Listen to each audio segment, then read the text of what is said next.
YouTube Ozzico in the Goat House is back with my locks and bets of NFL Week 8 here every Thursday with this video. Going over a bit in these videos, and then we also take a look at some player prop options, same game parlay options for Thursday Night Football. Been doing pretty good on the player prop parlays when it comes to primetime games. I post my tickets on Twitter. Check us out. There's links pinned in the comments for our Twitter if you want to sign up with DraftKings with us, through us, and get bonus bets. Anything you're looking for, link down below there. But weekly content covering the NFL, one of the most recent videos, picks against the spread for every single game, and we have our trade deadline videos coming out as well. Check it all out. Sponsors on your screen and links pinned in the comments. Let's go on to my spread lock, which last week was kind of rough all around. It was a weird week. I think my spread locks record is a little misleading. I would have had the Jags up there last week if I knew Lawrence was playing at the time of recording it, so kind of mentioned that too. So actually, it's probably 4-3 if you really look at it, but oh well. Spread picks above 500, and against the spread picks, on all games this year, we're at 59-44, which is pretty decent. My spread lock this week is the Chiefs -7 against Denver. Broncos defense picking it up, but the Chiefs are also picking it up on offense. Their defense is playing well. Should win by more than a touchdown. Like Detroit -8 as well. Kind of monitoring the Garoppolo situation there, but the Lions, a little salty, looking to win big here Monday night in Detroit, and they do. They handle those types of teams just fine. Cleveland, I think, could win the game, getting 4 points now. I think worst case, they lose by a field goal. And then Minnesota, that's basically a pick 'em there.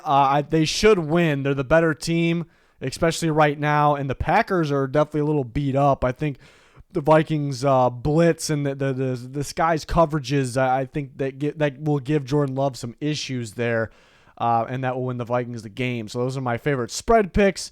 For alternate spreads, which we started doing a few weeks ago, I like the Ravens. If these are more for if you're putting them in a parlay, or if you're pairing, two game parlay, pairing one of these with something a little more bold or a money line. Or if you want to pair three alternate lines together, you go for it. Like the Ravens -2.5 against the Cardinals, they should handle business there. Just by far better team. Chiefs -2.5, Lions -2.5, and then some teams getting some points. That they were both those teams. The Jags and the Texans are favorites, but not by much. If you drop that down, those teams should not lose by more than a field goal. So I do like those if we're talking kind of parlay options. Straight up lock, which we finally lost one last week, and that was the Bills blowing it for us. It was the mistake of picking the Bills 2 weeks in a row, because 2 weeks ago they barely got it for us against the Giants, so they blew it last week. But 6-1 on the year, straight up picks 23-8. I like the Ravens against the Cardinals.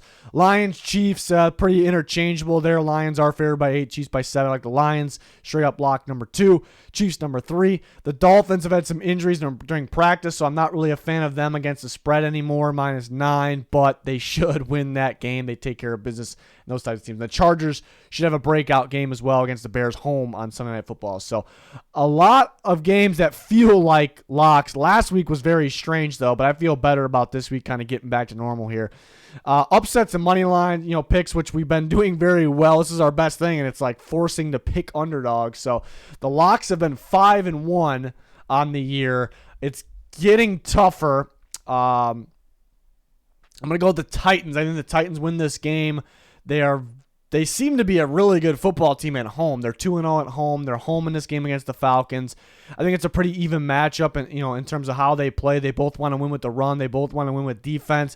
So I kind of turn towards the trenches, which the Falcons' offensive line is much better than the Titans. But I look at Derrick Henry's going to win the trenches. I look at Jeffrey Simmons and that Titans elite run defense, and they win in the trenches in Tennessee wearing those Oiler throwbacks. Give me the Titans in that one.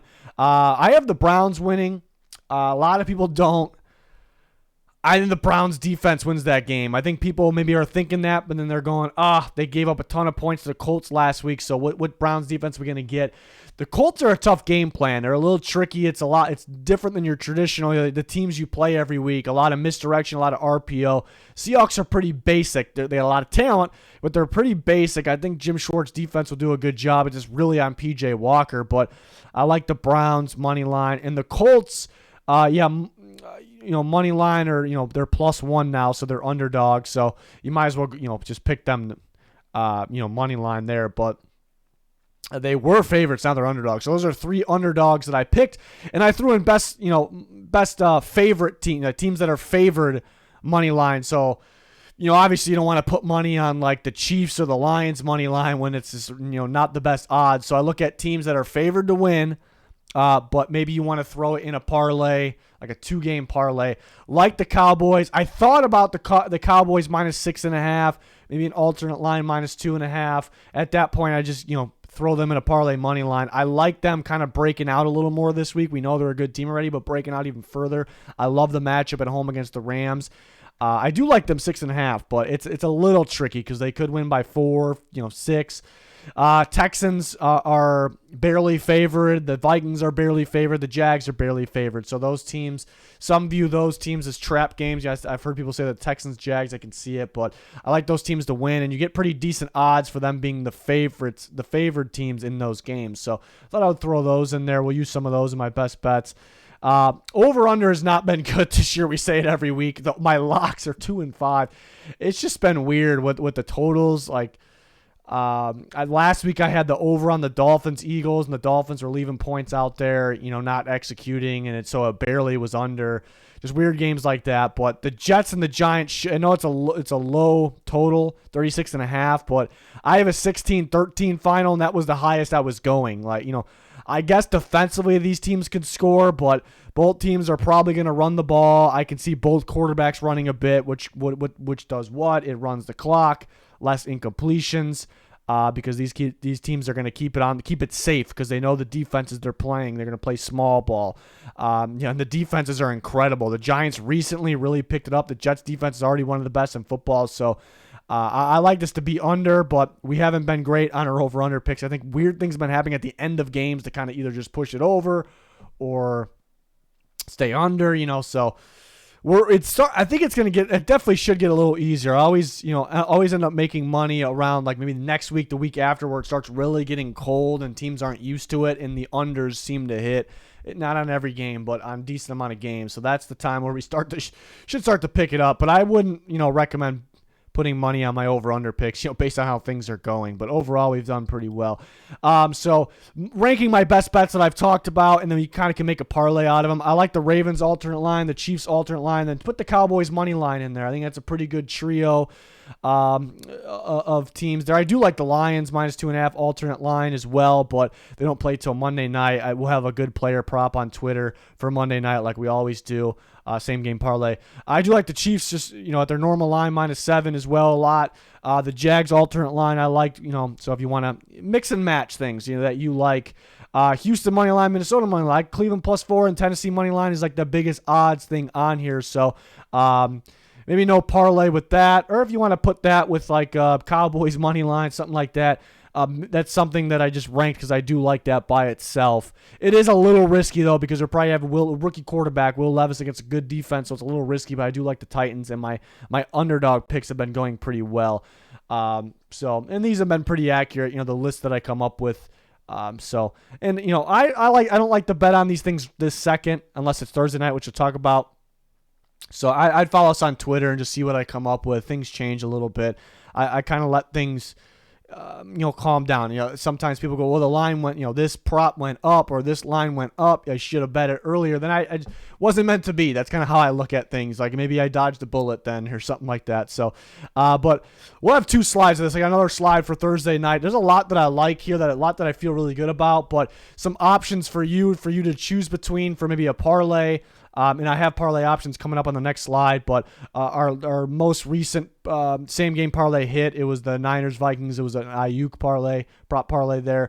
But I like Diggs at 60, or I think he gets over 70. But if you're in a situation where you want to play it safe and you already have decent odds, Diggs 60, but I do like him 70. Evans 40. He should get under 50, but it's starting to cut it a little close. My money is him getting over 50, but it is cutting it close because the Bucs are starting to go downhill in Buffalo Thursday night, short week.